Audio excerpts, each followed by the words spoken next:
देखो एक और क्वेश्चन हम लोग करते हैं। x equal to tan inverse t plus 1 y equal to log base e 4 minus t square, ऐसा है देखो ये। ठीक, अब देखो यहां पर क्या हुआ कि हमें इसका मैक्सिमम मिनिमा चाहिए। ठीक है, देखो फिर वही काम करेंगे, क्या y वाली इक्वेशन को देखेंगे, log base e 4 minus t square, इसका किया डिफरेंशिएशन तो 1/4 माइनस टी स्क्वायर, और इसको फिर से करेंगे तो माइनस का 2t आ जाएगा, ध्यान दो।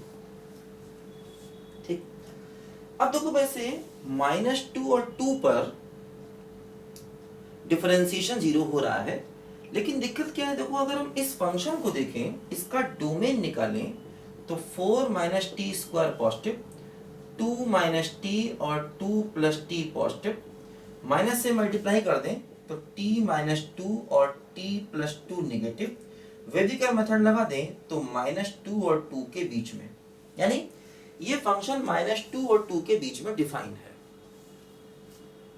है ना। तो देखो क्या हुआ, 2 और -2 इस फंक्शन की डोमेन में ही नहीं है, इसलिए 2 और -2 पर dy dx अनडिफाइंड तो है, लेकिन 2 और -2 डोमेन में नहीं है, इसलिए उस पर मैक्सिमम मिनिमा मिलने के चांसेस नहीं है ना। अगर कोई पॉइंट डोमेन में होता है तभी उस पर मैक्सिमम मिनिमा मिल सकता है। हाँ, उस पॉइंट पर फंक्शन कंटिन्यूअस हो या ना हो, डिफरेंशिएबल हो या ना हो, मैक्सिमम मिनिमा मिल सकता है, लेकिन वो पॉइंट फंक्शन की डोमेन में होना चाहिए। बात कितनी बार मैंने आपको बताई है ना। किसी भी पॉइंट पर अगर मैक्सिमम मिनिमा देख रहे हैं तो उस पॉइंट पर वो पॉइंट फंक्शन की डोमेन में होना चाहिए। हाँ, उस पर फंक्शन कंटिन्यूअस है या नहीं कोई बात नहीं, मैक्सिमम मिनिमा मिल सकता है। उस पर dy dx एग्जिस्ट कर रहा है नहीं कोई बात नहीं, मैक्सिमम मिनिमा मिल सकता है, लेकिन वो पॉइंट फंक्शन की डोमेन में होना चाहिए। देखो जैसे अगर हम 2 लें या -2 लें तो इन दोनों पॉइंट्स पर dy dt इनफाइनाइट हो रहा है, तो इन पॉइंट्स पर मैक्सिमा मिनिमा मिल सकता था अगर ये डोमेन में होते, लेकिन देखो 2 -2 दोनों ही हमारी डोमेन में नहीं है। हमारा डोमेन क्या है, -2 और 2 के बीच में। ऐसे हमने कितने पहले क्वेश्चन किए, ध्यान दो, जिनमें डिफरेंशिएशन अगर कभी इनफाइनाइट हो रहा होता था तो उन पॉइंट्स पर मैक्सिमा मिनिमा सर्च करते थे, लेकिन वो पॉइंट्स फंक्शन की डोमेन में होने चाहिए थे, है ना। वो पॉइंट्स फंक्शन की डोमेन में होने चाहिए थे, तो उन पर हम मैक्सिमा मिनिमा ढूंढ लेते थे। अब यहां पर डोमेन में नहीं, हाँ फर्स्ट डेरिवेटिव टेस्ट तभी लगाते थे जब उन पॉइंट्स पर फंक्शन कंटिन्यूअस होता था, ध्यान देना, है ना।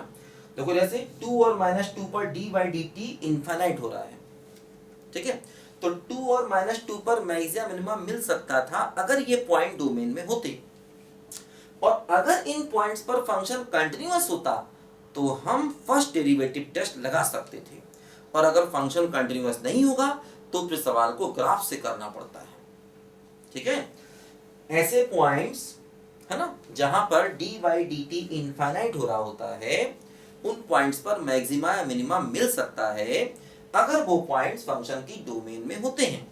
यहां पर देखो वो पॉइंट्स फंक्शन की डोमेन में नहीं है, तो इन पॉइंट्स पर मैक्सिमा मिनिमा नहीं मिलेगा, नाम ढूंढेंगे।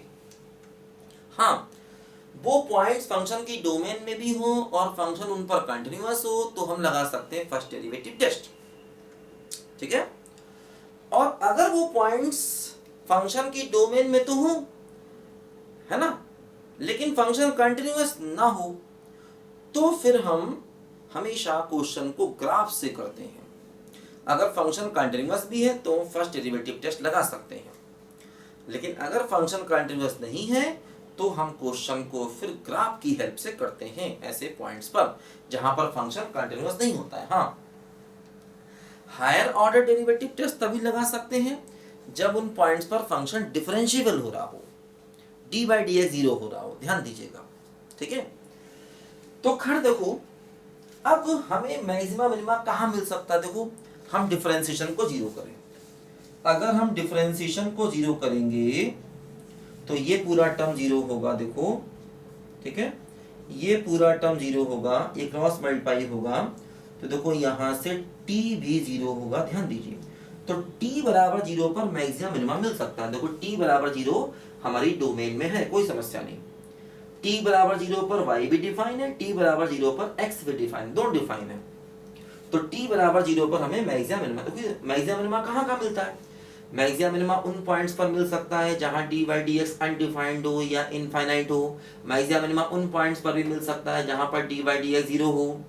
मैक्सिमम मिनिमम उन पॉइंट्स पर भी मिल सकता है जहां फंक्शन डिसकंटिन्यूअस हो, या उन पॉइंट्स पर भी मिल सकता है जहां फंक्शन वैल्यू चेंज कर रहा हो, या क्लोज इंटरवल के एंड पॉइंट पर भी मिल सकता। तो हम सिर्फ t बराबर 0 पर ही यहाँ चेक करेंगे, इसके अलावा और कोई पॉइंट अपने पास नहीं है। ठीक है, t बराबर 0 पर देखो हम लोग चेक करेंगे, इसके अलावा और कोई पॉइंट अपने पास नहीं है।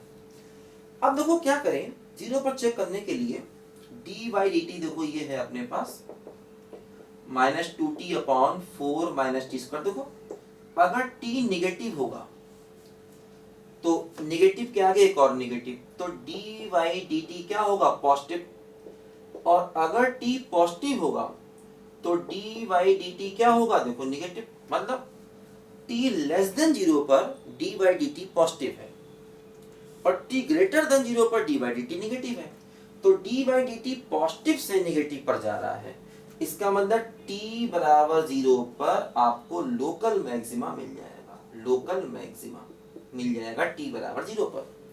और t को 0 रख दें तो x मिल जाएगा। देखो t 0 पुट करो तो x क्या होगा?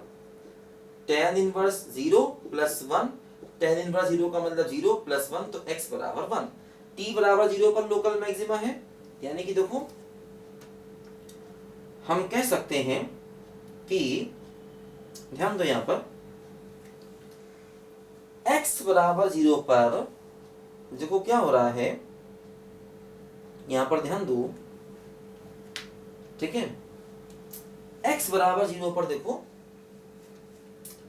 एक बात और ध्यान दो। देखो जैसे हमने यहां पर फर्स्ट डेरिवेटिव टेस्ट लगाया, ठीक है, देखो एक्चुअली क्या हो रहा है, अगर हम dx by dt को देखें